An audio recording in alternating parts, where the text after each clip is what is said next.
Welcome to ఇది నిజం yearly round up.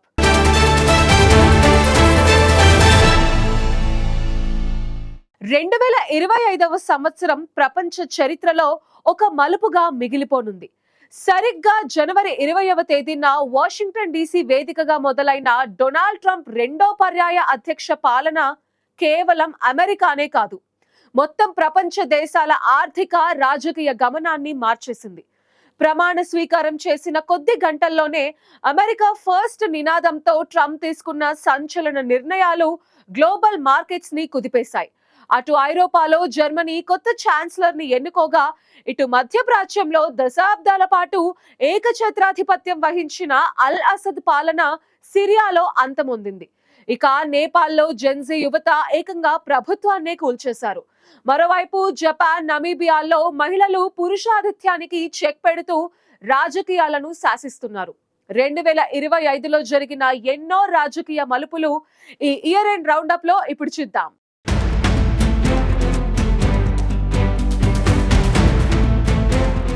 2025 సంవత్సరం ఎన్నో కొత్త ఆశలతో ప్రారంభమైంది. ప్రపంచ రాజకీయాల్లోనూ ఈ ఏడాది కొత్త మార్పులు తీసుకువచ్చింది.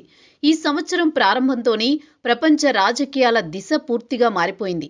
2024 డిసెంబర్లో అమెరికా అధ్యక్ష ఎన్నికల్లో గెలుపొందిన ట్రంప్ ఈ ఏడాది జనవరి 20న రెండోసారి బాధ్యతలు చేపట్టారు. దీంతో ఒక్కసారిగా అంతర్జాతీయ రాజకీయాల్లో కొత్త యుగం ప్రారంభమైంది. ట్రంప్ తిరిగి అధికారంలోకి రావడమే కాదు, తన పాత విధానాలను మరింత దూకుడుగా అమలు చేయడం మొదలుపెట్టారు. అమెరికా ఫస్ట్ నినాదాన్ని ఈసారి కేవలం నినాదంగా కాకుండా ప్రపంచానికి గట్టి సంకేతంగా మార్చారు.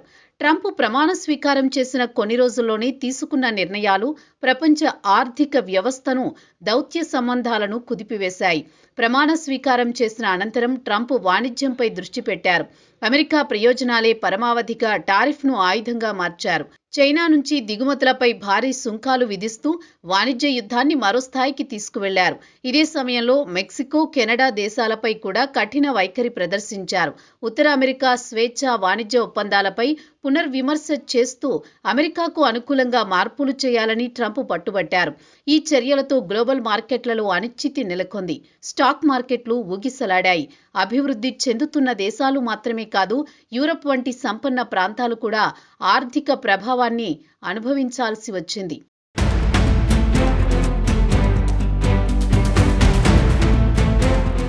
చైనాతో వాణిజ్య యుద్ధం ట్రంప్ రెండో పర్యాయంలో మరింత తీవ్రమైంది. టెక్నాలజీ, సెమీ కండక్టర్లు, ఆర్టిఫిషియల్ ఇంటెలిజెన్స్ రంగాల్లో చైనాను కట్టడి చేయడమే లక్ష్యంగా అమెరికా కొత్త ఆంక్షలు విధించింది. దీనికి ప్రతిగా చైనా కూడా అమెరికన్ ఉత్పత్తులపై టారిఫ్లు పెంచింది.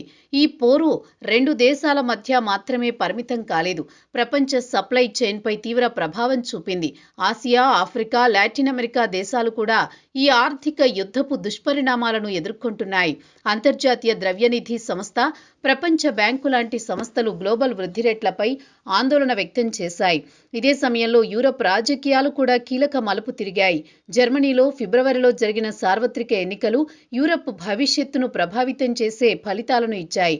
ఫ్రీడ్రిచ్ మెర్జ్ నేతృత్వంలోని క్రిస్టియన్ డెమోక్రటిక్ యూనియన్ అధికారంలోకి రావడం, సోషల్ డెమోక్రటిక్ పార్టీతో కూటమి ఏర్పడడం రాజకీయ వర్గాల్లో చర్చనీయాంశంగా మారింది. మెర్జ్ ఛాన్సలర్గా బాధ్యతలు చేపట్టడంతో జర్మనీ ఆర్థిక విధానాలు, యూరోపియన్ యూనియన్లో జర్మనీ పాత్రపై కొత్త అంచనాలు ఏర్పడ్డాయి.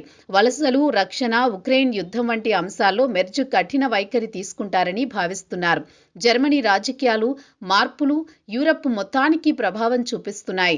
ఫ్రాన్స్, ఇటలీ, స్పెయిన్ వంటి దేశాలు జర్మనీతో కలిసి ఎలా ముందుకు సాగుతాయన్న దానిపై చర్చలు మొదలయ్యాయి. అమెరికా తన అమెరికా ఫస్ట్ విధానంతో యూరప్ను కొంత దూరం పెట్టే ప్రయత్నం చేస్తుండటంతో యూరోపియన్ యూనియన్ స్వతంత్రంగా భద్రత, ఆర్థిక విధానాలు రూపొందించుకోవాలన్న ఆలోచన బలపడుతోంది. నాటో భవిష్యత్తు, ఉక్రెయిన్కు మద్దతు, రష్యాతో సంబంధాలు వంటి అంశాల్లో యూరప్ కొత్త సమీకరణాల వైపు అడుగులు వేస్తోంది.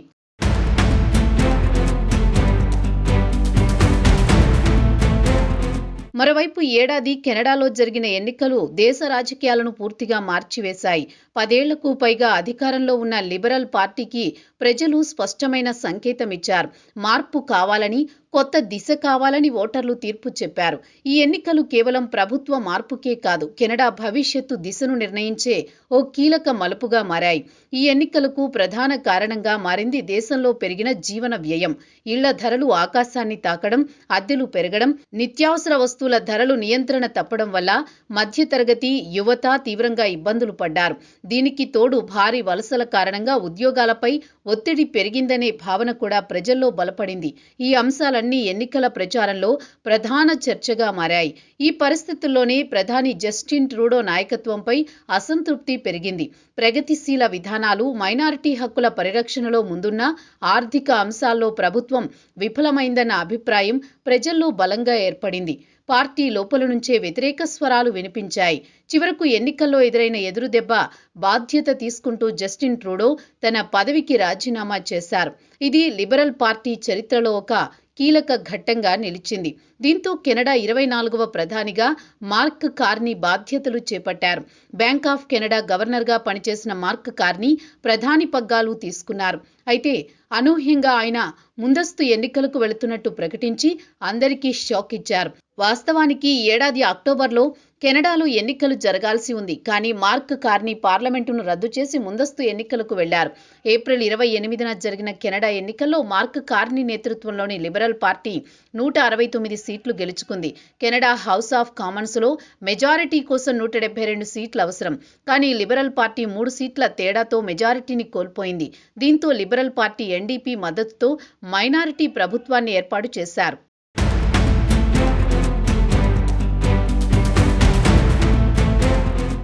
ఇక మధ్యప్రాచ్యంలో కూడా 2025 కీలక మార్పులకు సాక్ష్యంగా నిలిచింది.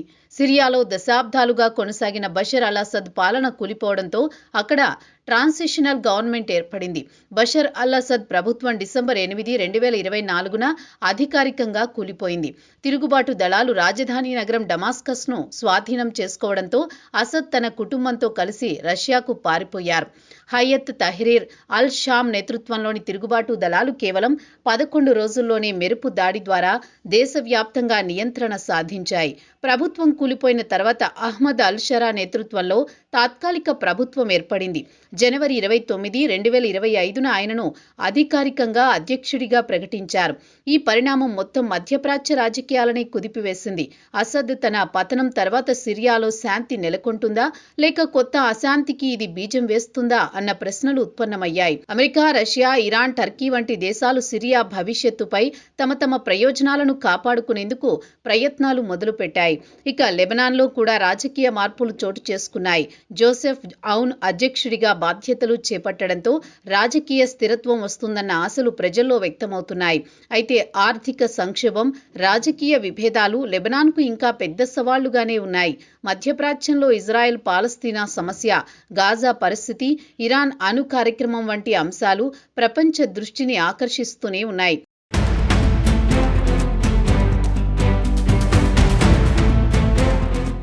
ఇక ఈ ఏడాది జెన్జీ ఉద్యమాలు ఏకంగా ప్రభుత్వాలను కూల్చేసే స్థాయికి ఎదిగాయి. నేపాల్ ప్రభుత్వం టిక్టాక్, ఫేస్బుక్, ఇన్స్టా వంటి సోషల్ మీడియా యాప్స్ను బ్యాన్ చేయడం జెన్జీ తరాన్ని రెచ్చగొట్టింది. ప్రస్తుతం జెన్జీ తరం ఈ యాప్స్ను కేవలం వినోదంగా మాత్రమే చూడడం లేదు. వారి స్వేచ్ఛ, వ్యక్తీకరణకు సోషల్ మీడియా ఒక సాధనంగా మారింది. ఈ స్వేచ్ఛను నేపాల్ ప్రభుత్వం రాత్రికి రాత్రి రద్దు చేయడాన్ని వారు సహించలేకపోయారు. దీంతో అక్కడి యువత రోడ్లపైకి వచ్చారు. సోషల్ మీడియా బ్యాన్కు వ్యతిరేకంగా మొదలైన ఆందోళనలు తర్వాత అవినీతి, నిరుద్యోగం, ప్రభుత్వ వైఫల్యాలపై నిరసనలుగా మారాయి. రోజురోజుకు హింస పెరిగింది. పోలీసులు కాల్పులు జరపడంతో అధికారికంగా 22 మంది చనిపోయారని తేల్చారు. కానీ 74 మందికి పైగా మరణించి ఉండొచ్చని అంచనా వేస్తున్నారు. అంతేకాక 300 మందికి పైగా గాయపడ్డారు. ఫలితంగా సెప్టెంబర్ 9న నేపాల్ ప్రధాని కేపీ శర్మ ఓలీ రాజీనామా చేయడంతో అక్కడ యువత శాంతించారు. అప్పటి నుంచి నేపాల్లో కొత్త రాజకీయ పాలన మొదలైంది. ఇక మెక్సికో అధ్యక్షురాలు క్లాడియా షిన్బామ్ రాజీనామా చేయాలనే డిమాండ్తో యువత రోడ్లపైకి వచ్చింది. అవినీతి, పోలీసులు అదుపు చేయలేని నేరాలు, ప్రభుత్వం తీసుకోని చర్యలు అన్నీ కలిసి దీర్ఘకాలంగా పేరుకుపోయిన అసహనం వారిలో పేలుతోంది. దేశవ్యాప్తంగా వేలాది మంది యువత రోడ్లపైకి వచ్చి నిరసనలు మొదలుపెట్టారు. వారి ఆగ్రహం చూసి అధికారులు కూడా దిగ్భ్రాంతికి గురవుతున్నారు. ఈ ఘర్షణల్లో 120 మందికి పైగా గాయపడగా వారిలో 100 మంది పోలీసులే ఉన్నారు. దీంతో అధికార వ్యవస్థను ఎదిరించే ధైర్యం, ఆత్మవిశ్వాసం మాత్రమే కాదు, మేమే ఈ దేశ భవిష్యత్తు అని చెప్పే ఆ తరం ఉత్సాహం ఈ సంఘటనల్లో స్పష్టంగా కనబడిందని విశ్లేషకులు చెబుతున్నారు.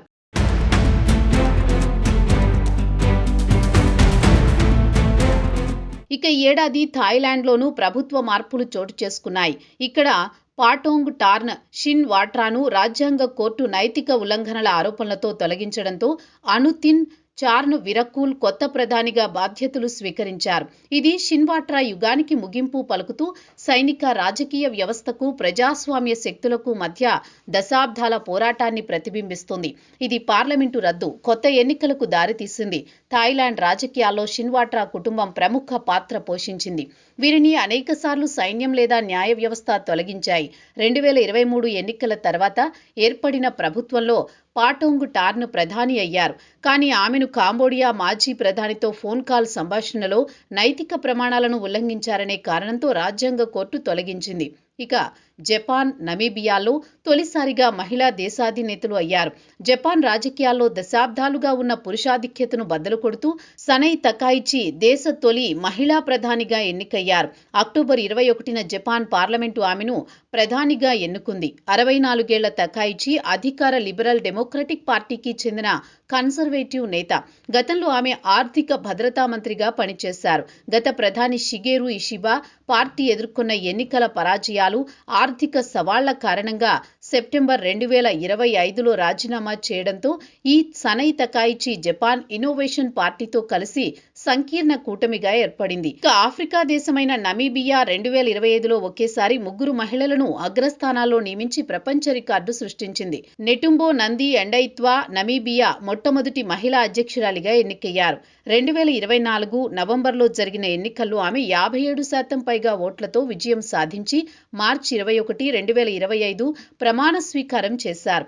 అధ్యక్షురాలిగా నెటుంబో నంది ఎండైత్వా, ఉపాధ్యక్షురాలిగా లూసియా విట్బూమ్, నేషనల్ అసెంబ్లీ స్పీకర్గా సారా కుగోమ్ గెల్వా అమధిలా ఇలా కీలక పదవుల్లో మహిళలే ఉన్నారు.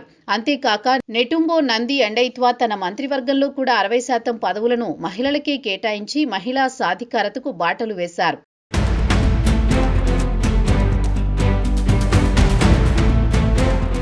ఇదిలా ఉండగా యూరప్లోని నార్వేలో మరో కీలక పరిణామం చోటు చేసుకుంది. అక్కడ జరిగిన ఎన్నికల్లో లెఫ్ట్ వింగ్ పార్టీల విజయం సాధించడం రాజకీయ వాతావరణాన్ని మార్చింది. సామాజిక సంక్షేమం, పర్యావరణ పరిరక్షణ, కార్మిక హక్కులపై దృష్టి పెంచే విధానాలకు ప్రజలు మద్దతు ఇచ్చినట్లు ఈ ఫలితాలు సూచిస్తున్నాయి. ఇది యూరప్ అంతటా పెరుగుతున్న రాజకీయ ధోరణులకు ప్రతిబింబంగా విశ్లేషకులు భావిస్తున్నారు. ఈ అన్ని పరిణామాలను సమగ్రంగా పరిశీలిస్తే 2025 ప్రపంచ రాజకీయాల్లో అలయన్సులు వేగంగా మారుతున్నాయి. అమెరికా తన పాత మిత్రదేశాల కంటే స్వప్రయోజనాలకే ఎక్కువ ప్రాధాన్యమిస్తోంది.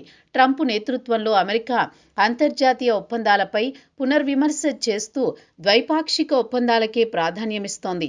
ఇది ప్రపంచవ్యాప్తంగా అనిశ్చితిని పెంచుతోంది. అమెరికా, చైనా వాణిజ్య యుద్ధం కారణంగా గ్లోబల్ సరఫరా గొలుసులు మారుతున్నాయి. దీనిని భారత్ వినియోగించుకుని తయారీ రంగంలో ముందుకు వెళ్లే అవకాశం ఉంది. అయితే అంతర్జాతీయ రాజకీయాల్లో పెరుగుతున్న అస్థిరతను దృష్టిలో ఉంచుకుని జాగ్రత్తగా అడుగులు వేయాల్సిన పరిస్థితి ఏర్పడింది. మొత్తంగా చెప్పాలంటే 2025 ప్రపంచానికి ఒక కీలక మలుపు. ట్రంప్ రెండో పర్యాయం ప్రారంభంతో అమెరికా దూకుడు పెరిగింది. యూరప్లో రాజకీయ సమీకరణాలు మారాయి. మధ్యప్రాచ్యంలో అధికార మార్పులు చోటు చేసుకున్నాయి. ఈ అన్ని పరిణామాలు కలిసి వచ్చి రాబోయే సంవత్సరాల్లో ప్రపంచ రాజకీయాలు మరింత సంక్లిష్టంగా, అనిశ్చితంగా మారనున్నాయని స్పష్టంగా కనిపిస్తోంది. ప్రపంచం ఇప్పుడు ఒక కొత్త సమతుల్యత కోసం వెతుకుతోంది. ఈ ప్రయాణం ఎంతకాలం కొనసాగుతుందో, ఎటు దారి తీస్తుందో అన్నది కాలమే నిర్ణయించాలి.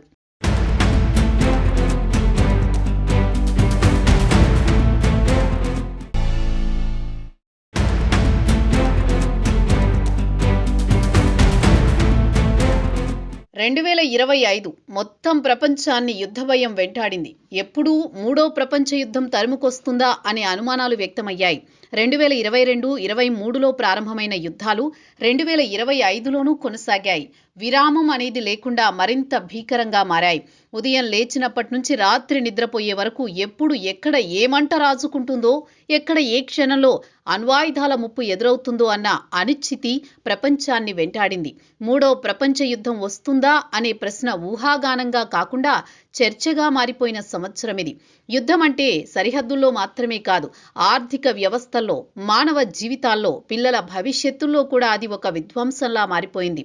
ఈ ఏడాది ప్రపంచం మొత్తాన్ని గడగడలాడించిన యుద్ధం భారత్ పాకిస్తాన్ మధ్య ఈ ఏడాది మేలో జరిగింది. ఏప్రిల్లో పాక్ ప్రేరేపిత ఉగ్రవాదులు జమ్మూ కశ్మీర్లోని పహల్గాంలో దాడి చేశారు. ఈ దాడిలో అమాయకులైన పర్యాటకులు ప్రాణాలు కోల్పోయారు. దీంతో భారత్ పాకిస్తాన్పై ఆపరేషన్ సింధూర్ ప్రారంభించింది. భారత్ దాడులతో పాకిస్తాన్ అల్లాడిపోయింది. డ్రోన్లు, ఫైటర్ జెట్లు, రాఫెల్ యుద్ధ విమానాలతో పాకిస్తాన్పై భారత్ విరుచుకుపడింది. పాక్లోని ఉగ్రవాద స్థావరాలను లక్ష్యంగా చేసుకున్న భారత సేనలు దాడులు చేశాయి. ఈ దాడి దాదాపు 100 మందికి పైగా పాక్ ఉగ్రవాదులు ప్రాణాలు కోల్పోయారు. అయితే భారత్పై పాకిస్తాన్ కూడా తిరిగి ప్రతిదాడి చేయడంతో రెండు దేశాల మధ్య ఉద్రిక్త పరిస్థితులు నెలకొన్నాయి.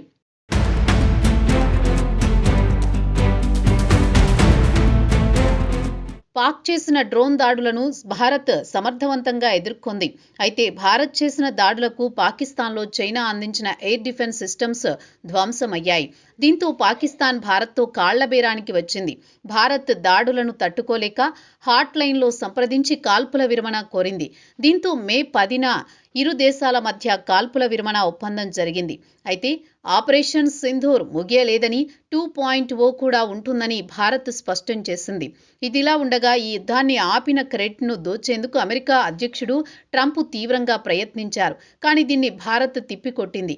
ఈ యుద్ధంలో మూడో దేశం జోక్యం లేదని స్పష్టం చేసింది. 2022లో మొదలైన రష్యా ఉక్రెయిన్ యుద్ధం 2025లోనూ కొనసాగుతోంది. రోజు క్షిపణుల దాడులు, డ్రోన్ దాడులు, నగరాలపై బాంబుల వర్షం, ఈ దృశ్యాలు ప్రపంచాన్ని అలసిపోయేలా చేశాయి. వేలాది మంది ప్రాణాలు కోల్పోయారు. లక్షలాది మంది శరణార్థులయ్యారు. ఇదే సమయంలో అణ్వాయుధాల ప్రస్తావన రావడంతో ప్రపంచం ఒక్కసారిగా ఉలిక్కిపడింది. రష్యా నుంచి వచ్చే హెచ్చరికలు, నాటో దేశాల స్పందనలు ఇవన్నీ మూడో ప్రపంచ యుద్ధానికి దారితీస్తాయా అనే భయాన్ని మరింత పెంచాయి. ఈ యుద్ధాన్ని ఆపేందుకు అమెరికా అధ్యక్షుడు ట్రంప్ తీవ్రంగా ప్రయత్నిస్తున్నారని అంతర్జాతీయ వర్గాలు చెబుతున్నాయి. కానీ శాంతి చర్చలు సాగుతున్నా భూమిపై మాత్రం యుద్ధం కొనసాగుతూనే ఉంది. రష్యా ఉక్రెయిన్ యుద్ధం ఇప్పుడు అత్యంత కీలక దశకు చేరుకుంది. అగ్రరాజ్యం అమెరికా అధ్యక్షుడు ట్రంప్ ఈ యుద్ధంపై ఒత్తిడి తీసుకువస్తున్న నేపథ్యంలో అటు క్రెమ్లిన్, ఇటు కీవ్ తన వ్యూహాలకు పదును పెడుతున్నాయి. రష్యా అధ్యక్షుడు వ్లాదిమిర్ పుతిన్ తాజాగా పాశ్చాత్య దేశాలకు హెచ్చరిక జారీ చేశారు. రష్యా డిమాండ్లను అంగీకరించకపోతే ఉక్రెయిన్ సరిహద్దు వెంబడి ఉన్న బఫర్ సెక్యూరిటీ జోన్ను మరింత విస్తరిస్తామని, ఇది ఉక్రెయిన్ మనుగడకే ప్రమాదమని హెచ్చరించారు. కీవ్ ప్రభుత్వం శాంతి చర్చల్లో క్రెమ్లిన్ ప్రతిపాదనలను తిరస్కరిస్తే దానికి తగిన మూల్యం చెల్లించుకోవాల్సి ఉంటుందని స్పష్టమైన హెచ్చరికలు జారీ చేశారు. ఇది కేవలం మాటల హెచ్చరిక కాదని, అవసరమైతే భూభాగాల విస్తరణకు రష్యా సిద్ధమేనని స్పష్టం చేశారు. శాంతి చర్చలు ఒక అవకాశమే కానీ అది బలహీనత కాదని పుతిన్ స్పష్టం చేశారు. రష్యా అణు ఆయుధ శక్తిపై కూడా పుతిన్ కీలక వ్యాఖ్యలే చేశారు. రష్యా అణు ఆయుధాల పూర్తి స్థాయిలో బలంగా ఉందని, అందులో తాజాగా అభివృద్ధి చేసిన ఇంటర్మీడియట్ రేంజ్ అణు సామర్థ్యం గల ఒరెన్ష్నిక్ బాలిస్టిక్ క్షిపణి కూడా ఉందని వెల్లడించారు. ఈ క్షిపణి ఈ నెలలోనే అధికారికంగా యుద్ధ విధుల్లోకి ప్రవేశించనుందని తెలిపారు. గత నవంబర్లో ఉక్రెయిన్లోని ఒక ఫ్యాక్టరీపై దాడి చేయడానికి ఈ ఒరెన్ష్నిక్ ఆయుధ వ్యవస్థను ప్రయోగాత్మకంగా ఉపయోగించామని, దానిని అడ్డుకోవడం శత్రు దేశాలకు అసాధ్యమని పుతిన్ స్పష్టంగా చెప్పారు. ఈ వ్యాఖ్యలు పాశ్చాత్య దేశాల్లో ఆందోళనను మరింత పెంచుతున్నాయి. మరోవైపు ఉక్రెయిన్ అధ్యక్షుడు జెలెన్స్కీ కూడా తగ్గేదే లేదంటున్నారు. నాటో సభ్యత్వం కంటే పటిష్టమైన భద్రతా హామీలు ఇస్తే వెనక్కి తగ్గుతామని చెబుతూనే భూభాగాలను వదులుకునే ప్రసక్తే లేదని స్పష్టం చేస్తున్నారు.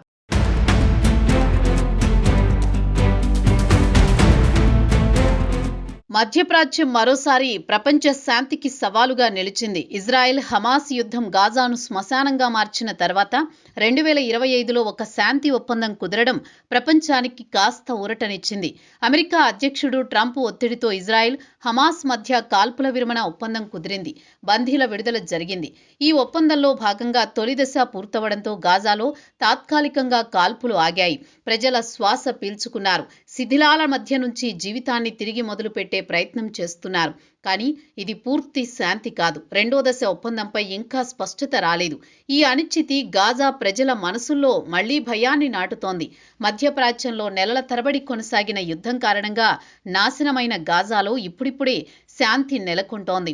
ఇజ్రాయెల్ హమాస్ మధ్య జరిగిన కాల్పుల విరమణ ఒప్పందం మొదటి దశ ముగిసిన నేపథ్యంలో త్వరలోనే రెండో దశ ప్రారంభం కాబోతోందని ఇజ్రాయెల్ ప్రధాని నెతన్యాహు స్పష్టం చేశారు. అయితే ఈ రెండో దశ ప్రారంభం కావడానికి ముందు హమాస్ ఇంకా ఒక బందీ మృతదేహాన్ని అప్పగించాలని, ఇది పూర్తయిన వెంటనే తదుపరి చర్యలు ప్రారంభమవుతాయని నెతన్యాహు తెలిపారు. అయితే ఈ రెండు దశల్లోనే ముఖ్యమైన అత్యంత సంక్లిష్టమైన అంశాలున్నాయి. హమాస్ నిరాయుధీకరణపై నెతన్యాహు ఎప్పటి నుంచో చాలా కఠినంగా ఉన్నారు. హమాస్ సైనిక సామర్థ్యాలను పూర్తిగా తొలగించడం, ఆ సంస్థను నిరాయుధీకరణ చేయడం ఈ దశలో అత్యంత కీలకమైన అంశం.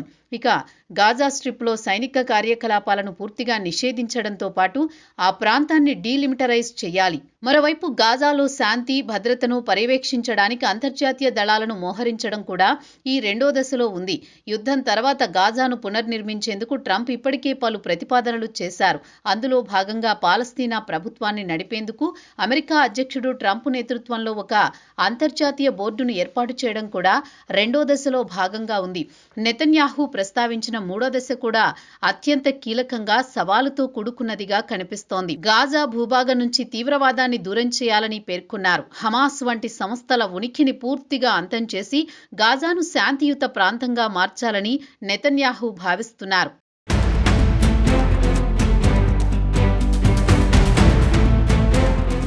అయితే ఒక చిన్న స్పార్క్ చాలు మళ్లీ ఆ ప్రాంతం మంటల్లో చిక్కుకునే ప్రమాదముందన్న ఆందోళన కొనసాగుతోంది.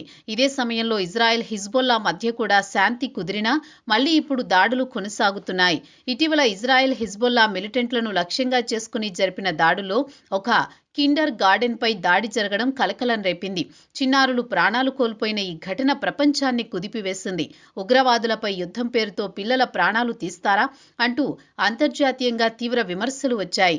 మానవ హక్కుల సంస్థలు, ఐక్యరాజ్య సమితి స్పందించాయి. యుద్ధం ఎవరిపై జరుగుతున్నా దానికి అసలు బలయ్యేది అమాయకులే అన్న నిజాన్ని ఈ ఘటన మరోసారి గుర్తు చేస్తోంది. మరోవైపు ఆసియా ఖండంలో కూడా అశాంతి పెరిగింది. మన పొరుగు దేశం బంగ్లాదేశ్ 2025లో అస్థిరతకు నిలయంగా మారింది. షేక్ హసీనా పతనం తర్వాత శాంతి నెలకొంటుందనుకుంటే అది కాస్త మత విద్వేషంగా మారిపోయింది. షేక్ హసీనా ప్రభుత్వాన్ని గద్దెదించడంలో కీలక పాత్ర పోషించిన యువనేత షరీఫ్ ఉస్మాన్ హాదీ మరణం దేశంలో విద్వేషపు అగ్నిని రాజేసింది. ఢాకా నుంచి మారుమూల జిల్లాల వరకు హింస తాండవిస్తోంది. రాజకీయ నిరసనలొక్కసారిగా మతపరమైన జాతీయ విద్వేషాలుగా మారాయి. నిరసనకారులు బరితెగించి భారత రాయబార కార్యాలయాలపై దాడులకు దిగారు. ఈ ఘటనలు భారత్ బంగ్లాదేశ్ సంబంధాలపై కూడా ప్రభావం చూపుతున్నాయి. ఈ అల్లర్ల మధ్య జరిగిన ఒక ఘటన ప్రపంచాన్ని షాక్కి గురిచేసింది. ఇస్లాంకు వ్యతిరేక వ్యాఖ్యలు చేశారన్న ఆరోపణలతో 25 ఏళ్ల దీపు చంద్రదాస్ పై మూకదాడి జరిగింది. గురువారం రాత్రి కొందరు దుండగులు అతన్ని తీవ్రంగా కొట్టి చెట్టుకు వేలాడదీసి ఉరితీశారు. అక్కడితో ఆగకుండా రహదారి పక్కన పడేసి మృతదేహానికి నిప్పంటించారు. ఈ క్రూరత్వం మానవత్వంపై ప్రశ్నలు లేవనెత్తింది. మతం పేరుతో, రాజకీయాల పేరుతో ఒక మనిషిని ఇలా హింసించడంపై ప్రపంచ దేశాలు ఆగ్రహం వ్యక్తం చేస్తున్నాయి.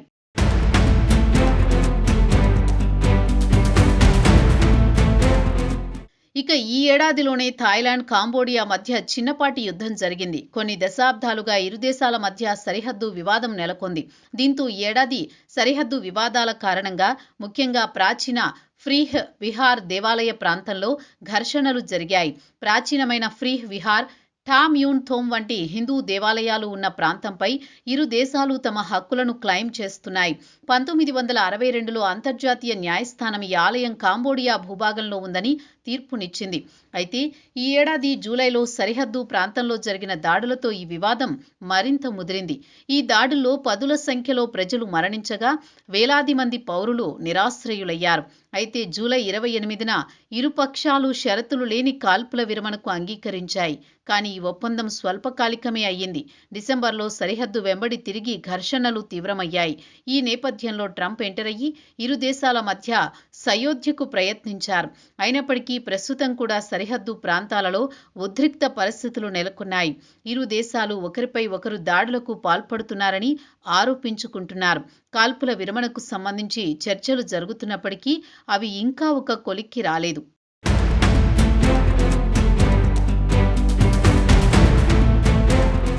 తూర్పు ఆసియాలో మరోసారి ఉద్రిక్తతలు పెరిగాయి. తైవాన్ను స్వాధీనం చేసుకునేందుకు చైనా చేసిన ప్రయత్నాలు 2025లో తీవ్ర చర్చకు దారితీశాయి.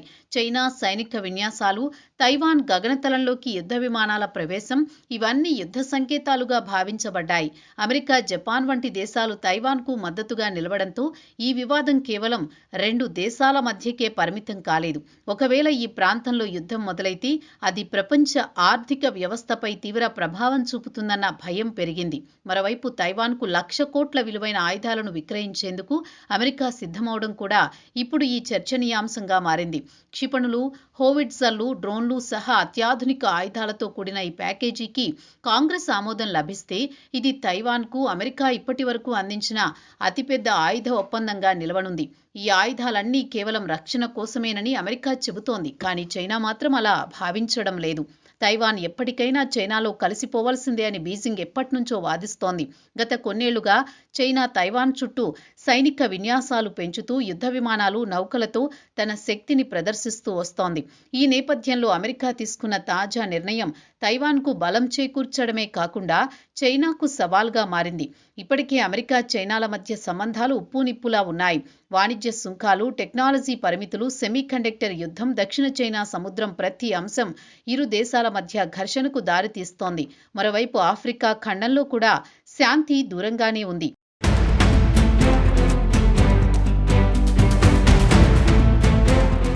2025లోనూ సూడాన్లో యుద్ధపు చప్పుడు మాత్రం తగ్గలేదు. దేశంలో అధికార పోరాటం ఇప్పుడు పూర్తిస్థాయి అంతర్యుద్ధంగా మారిపోయింది. సైన్యం ఒకవైపు, పారామిలిటరీ దళాలు మరోవైపు. ఈ 2 శక్తుల మధ్య జరుగుతున్న ఘర్షణలో అమాయక ప్రజలే ప్రాణాలు కోల్పోతున్నారు. సూడాన్ సైన్యం, ర్యాపిడ్ సపోర్ట్ ఫోర్సెస్గా పిలిచే పారామిలిటరీ దళాల మధ్య పోరు రోజురోజుకి ఉధృతమవుతోంది. నగరాలే కాదు, మారుమూల గ్రామాలు యుద్ధక్షేత్రాలుగా మారాయి. బుల్లెట్ల శబ్దాలు, షెల్ దాడులు, వైమానిక దాడులతో సాధారణ జీవితం పూర్తిగా కూలిపోయింది. ఈ యుద్ధంలో అత్యంత దారుణంగా నష్టపోతున్నది సామాన్య ప్రజలే. పారామిలిటరీ దళాలు ఇళ్లలోకి చొరబడి దాడులు చేస్తుండటంతో లక్షలాది కుటుంబాలు తమ ఇళ్లను వదిలి పారిపోతున్నాయి. ప్రస్తుతం సూడాన్లో జరుగుతున్న సివిల్ వార్ కారణంగా పిల్లలు, మహిళలు, వృద్ధులు ఎవరికీ భద్రత లేకుండా పోయింది. ఇక యుద్ధం కారణంగా నిరాశ్రయులైన వారి పరిస్థితి మరింత దయనీయంగా ఉంది. తినేందుకు ఆహారం లేదు, తాగేందుకు తాగునీరు లేదు, వైద్య సదుపాయాలు లేవు. అక్కడ చిన్న వ్యాధులే ప్రాణాంతకంగా మారుతున్నాయి. పోషకాహార లోపంతో పిల్లలు ప్రాణాలు కోల్పోతున్నారు. మొత్తంగా సూడాన్ ప్రజలు అక్షరాల నరకాన్ని చూస్తున్నారు. అంతర్జాతీయ సంస్థల సహాయం అందించేందుకు ప్రయత్నిస్తున్నా యుద్ధం కొనసాగుతుండటంతో ఆ సహాయం అందరికీ చేరడం లేదు. సహాయ శిబిరాలపైన దాడులు జరుగుతున్నాయి. మానవతా మార్గాలు మూసుకుపోతున్నాయి. యుద్ధం ఆగకుండా ప్రజల కష్టాలు తీరడం సాధ్యం కాదు.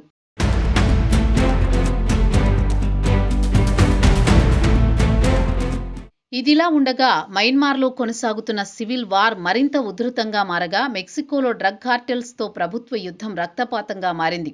ఇవి 2 దేశాల సమస్యలే కాదు, ప్రపంచ భద్రతకు కూడా పెద్ద సవాళ్లుగా మారుతున్నాయి.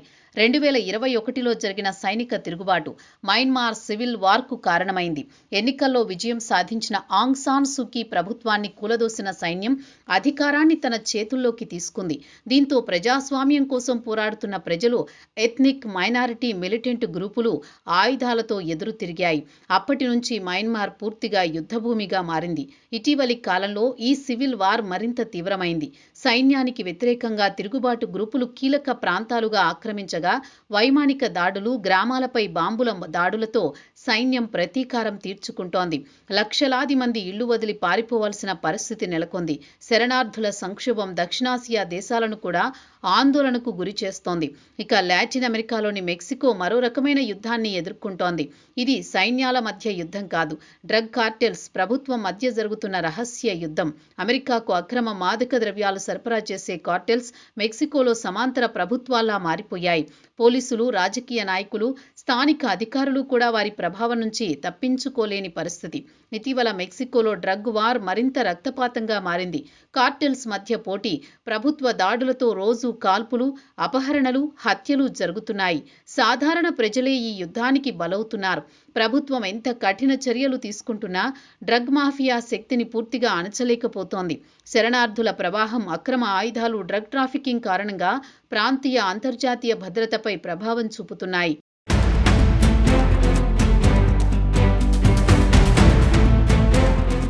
2025 అనేది శాంతికి కాదు, సంఘర్షణలకు గుర్తుగా మిగిలిపోయే సంవత్సరంగా నిలిచింది. కొన్ని యుద్ధాలకు తాత్కాలిక బ్రేక్ దొరికినా మరికొన్ని యుద్ధాలు ఇంకా కొనసాగుతూనే ఉన్నాయి.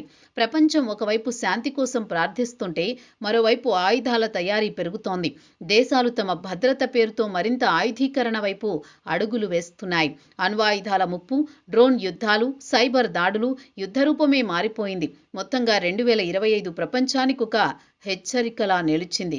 యుద్ధం ఎంత భయంకరమో, శాంతి ఎంత విలువైనదో ఈ సంవత్సరం మరింత స్పష్టంగా చూపించింది. రాజకీయ నాయకుల నిర్ణయాలు, సైనిక చర్యలు చివరకు ప్రభావితం చేసేది సామాన్య ప్రజల జీవితాలనే అన్న నిజం మరోసారి రుజువైంది. ప్రపంచం ఇప్పుడు ఒక ప్రశ్న ఎదుర్కొంటోంది. ఈ యుద్ధాల నుంచి పాఠాలు నేర్చుకుంటామా, లేక అదే తప్పులను తిరిగి తిరిగి చేస్తామా అనే ప్రశ్నకు సమాధానం రాబోయే సంవత్సరాలే చెప్పాలి.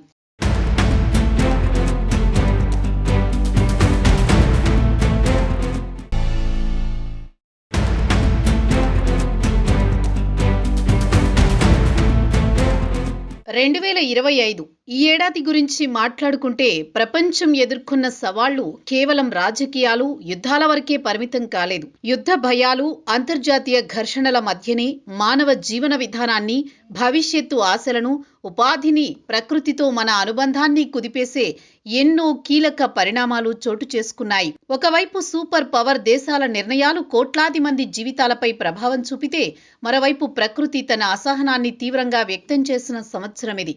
ట్రంప్ రెండోసారి అధ్యక్షుడిగా బాధ్యతలు చేపట్టగానే ఆయన తీసుకున్న అనేక నిర్ణయాలు ప్రపంచ దేశాలపై తీవ్ర ప్రభావం చూపించింది. ఆయన అమెరికా ఇమిగ్రేషన్ విధానంలో అనేక మార్పులు తీసుకువచ్చారు. ముఖ్యంగా ఆ నిర్ణయాలు అమెరికా వెళ్లాలని కలలు కనే విదేశీ పౌరులపై తీవ్ర ప్రభావం చూపించాయి. ముఖ్యంగా భారతీయ యువత, ఐటీ నిపుణులు, విద్యార్థులు ఈ నిర్ణయాలతో ఎక్కువగా నష్టపోయారు. H-1B వీసా అప్లికేషన్ ఫీజులను భారీగా పెంచడంతో సాధారణ ఉద్యోగార్థులకు అమెరికా వెళ్లడం ఒక కలలా మిగిలిపోయింది. ఒకప్పుడు అవకాశాల గడ్డగా భావించిన అమెరికా 2025లో అనేక మందికి అందని ద్రాక్షగా మారింది. ఇంతటితో ఆగకుండా ట్రంప్ ప్రభుత్వం సోషల్ మీడియా వెట్టింగ్ను మరింత కఠినతరం చేసింది. వీసా అప్లికేషన్ చేసే ప్రతి వ్యక్తి సోషల్ మీడియా ప్రొఫైల్స్ను లోతుగా పరిశీలించడం మొదలు పెట్టారు. ఏ పోస్ట్, ఏ కామెంట్, ఏ లైక్ అన్నింటినీ పరిశీలించే విధానం అమల్లోకి రావడంతో యువతలో భయం మొదలైంది. చదువు, ఉద్యోగం కోసం వెళ్లాలనుకున్న వాళ్లకు కూడా ఎక్కడ ఏదైనా రాశామో అది అడ్డంకిగా మారుతుందో అనే భయం వెంటాడుతోంది. ఫలితంగా 2025లో అమెరికా వెళ్లే విదేశీ పౌరుల సంఖ్య గణనీయంగా తగ్గింది. అమెరికన్ డ్రీమ్ అనే పదానికి అర్థమే మారిపోయినట్లయింది.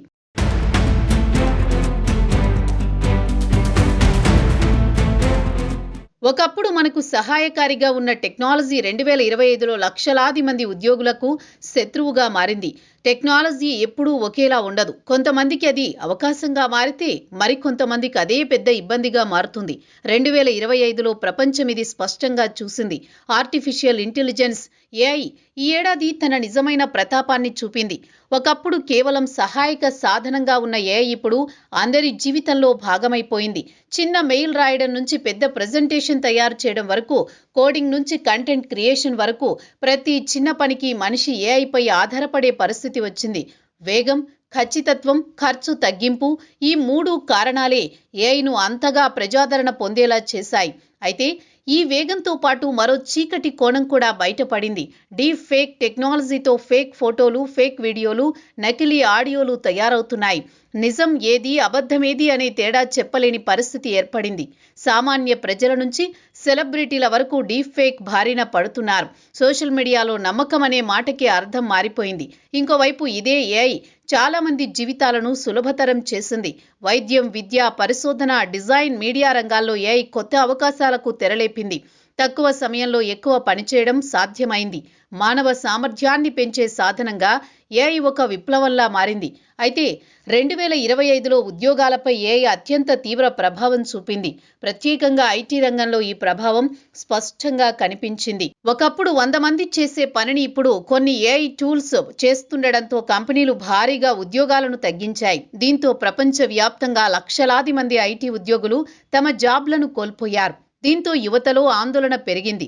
భవిష్యత్తుపై భయం మొదలైంది. కొత్త నైపుణ్యాలు నేర్చుకోవాల్సిందేనని నిపుణులు చెబుతున్నా అందరికీ ఆ అవకాశం లభించడం లేదు. సమయం, డబ్బు, సరైన మార్గదర్శకం లేక చాలా మంది వెనుకబడిపోతున్నారు. అభివృద్ధి చెందుతున్న దేశాల్లో ఈ సమస్య మరింత తీవ్రమైంది. ఒకవైపు గ్లోబల్ కంపెనీల్లో ఆటోమేషన్తో ఖర్చులు తగ్గుతున్నాయి. మరోవైపు సామాన్య ఉద్యోగి జీవితం పూర్తిగా అస్థిరంగా మారింది. ఉద్యోగ భద్రత అనే భావన క్రమంగా కనుమరుగవుతోంది. దీంతో ఇప్పుడు ఏఐ అభివృద్ధి అవసరమా లేదా ఏఐపై కఠిన నియంత్రణ అవసరమా అనే చర్చ మొదలైంది. 2025లో ఏఐ శక్తిని మాత్రమే కాదు, దాని ప్రమాదాలను కూడా స్పష్టంగా చూపించింది.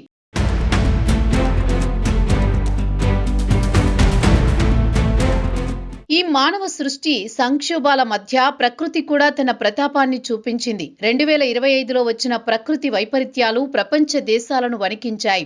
శిలాజ ఇంధనాల విచ్చలవిడి వినియోగం, యథేచ్ఛగా జరుగుతున్న మానవ కార్యకలాపాలు, అడవుల నరికివేత, నియంత్రణ లేని పారిశ్రామికీకరణ ఇవన్నీ కలిసి భూగోళాన్ని మరింత వేడెక్కించాయి.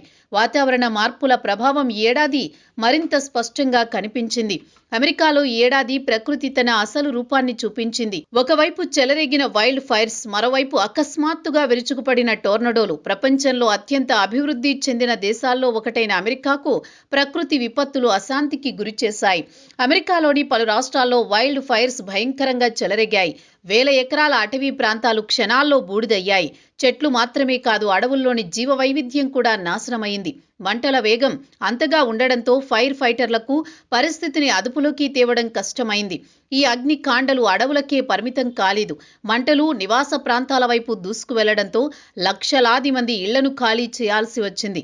రాత్రికి రాత్రే పట్టణాలు నిర్మానుష్యంగా మారాయి. వృద్ధులు, పిల్లలు, కుటుంబాలు ప్రాణాలు కాపాడుకోవడం కోసం రోడ్లపైకి పరుగులు తీశారు. ఇక మరోవైపు అమెరికాను టోర్నడోలు అతలాకుతలం చేశాయి. క్షణాల్లోనే భవనాలను నేలమట్టం చేశాయి.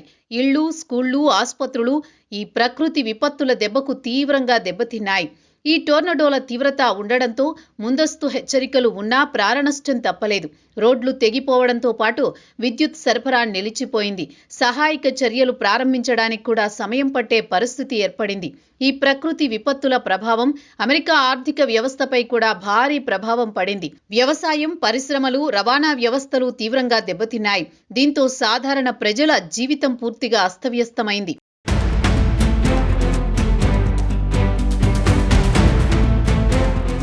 ఇక మయన్మార్లో సంభవించిన భారీ భూకంపం వేలాది మందిని నిరాశ్రయుల్ని చేసింది. క్షణాల్లోనే ఇళ్లు నేలమట్టమయ్యాయి. నిద్రలో ఉన్న ప్రజలు ఏం జరుగుతుందో అర్థం చేసుకునేలోపే విపత్తు వచ్చిపడింది. ప్రాణనష్టం భారీగా నమోదైంది. శిథిలాల కింద చిక్కుకున్న వారిని బయటకు తీసేందుకు సహాయక బృందాలు తీవ్రంగా శ్రమించాయి. ఈ భూకంపం ప్రభావంతో గ్రామాలు పూర్తిగా ఖాళీ అయ్యాయి. తాగునీరు, ఆహారం, వైద్య సదుపాయాల కొరత బాధితులను మరింత ఇబ్బందులకు గురిచేస్తోంది. మయన్మార్లో ఇప్పటికే కొనసాగుతున్న రాజకీయ అస్థిరత మధ్య ఈ ప్రకృతి విపత్తు ప్రజల బాధను రెట్టింపు చేసింది. ఇక దక్షిణ అమెరికాలో పరిస్థితి మరింత భయానకంగా మారింది. భూకంపాల తీవ్రత అక్కడి దేశాలను వణికించింది. పర్వత ప్రాంతాలు, పట్టణాలు, తీర ప్రాంతాలు ఎక్కడ చూసినా విధ్వంసమే కనిపించింది. రోడ్లు తెగిపోయి కమ్యూనికేషన్ వ్యవస్థలు తీవ్రంగా దెబ్బతిన్నాయి. రక్షణ చర్యలు చేపట్టడం కూడా అత్యంత కష్టంగా మారింది. ఇదే సమయంలో టర్కీలో వచ్చిన భూకంపం ఆ దేశాన్ని మరోసారి వణికించింది. అంతకుముందు ఎదుర్కొన్న విషాదం నుంచి ఇంకా పూర్తిగా కోలుకోకముందే మళ్లీ ప్రకృతి విపత్తు దాడి చేసింది. భవనాలు కూలిపోవడంతో సాధారణ ప్రజల జీవితం మరోసారి అస్తవ్యస్తమైంది. ప్రతి భూకంపంతో టర్కీ ప్రజల గుండెల్లో భయం మరింత బలపడుతోంది. ఇక తూర్పు ఆసియాలో జపాన్లో వచ్చిన భూకంపం అధికారులను అప్రమత్తం చేసింది. భూకంప తీవ్రతను అంచనా వేసిన వెంటనే సునామీ హెచ్చరికలను జారీ చేశారు. తీర ప్రాంతాల్లో అలలు భారీగా వచ్చాయి. సముద్రం ఒక్కసారిగా ఉగ్రరూపం దాల్చింది. ప్రమాదాన్ని ముందే గ్రహించిన అధికారులు తీర ప్రాంత ప్రజలను ఎత్తైన ప్రదేశాలకు తరలించారు. ముందస్తు హెచ్చరికలు, వేగవంతమైన తరలింపు చర్యలతో పెద్ద ప్రమాదాన్ని నివారించగలిగారు. అయినా కూడా ప్రకృతి ముందు పూర్తి స్థాయి భద్రత అసాధ్యమనే నిజం మరోసారి బయటపడింది. ఇక బొలీవియా వచ్చిన వరదలు గ్రామాలను ముంచేశాయి. వ్యవసాయం పూర్తిగా దెబ్బతింది. అర్జెంటీనాలో ఫ్లాష్ ఫ్లడ్స్ నగరాలను ముంచెత్తాయి. రోడ్లు నదులుగా మారాయి. పాకిస్తాన్లో వచ్చిన వరదలు అక్కడి ప్రజల జీవితాలను చిన్నాభిన్నం చేశాయి. ఇప్పటికే ఆర్థిక సంక్షోభంతో బాధపడుతున్న ఆ దేశానికి ఈ వరదలు మరో పెనుశాపంగా మారాయి.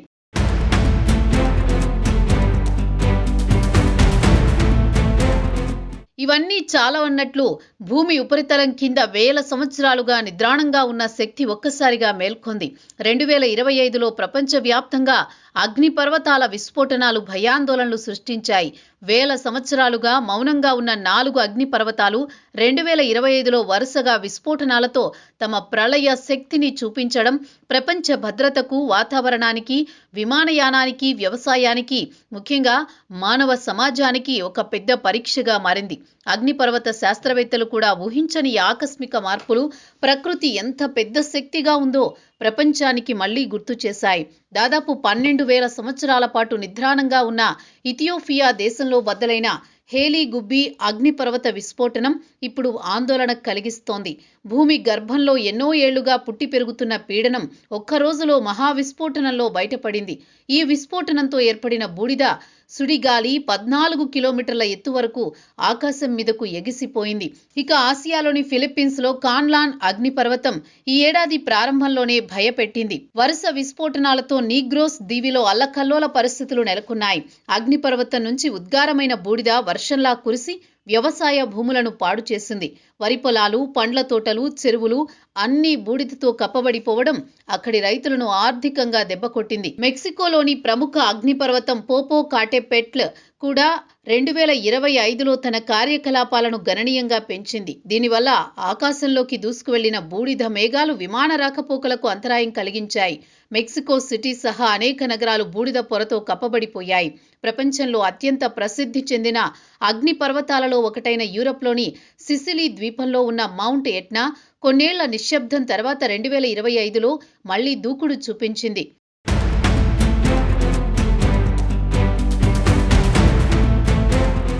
ఇక్కడ కనిపించిన హార్నిటో వెంట్స్ అంటే లావా చీలికల నుంచి పైకి ఎగిసే అగ్నిజ్వాలలు శాస్త్రవేత్తలకు సవాలుగా మారింది.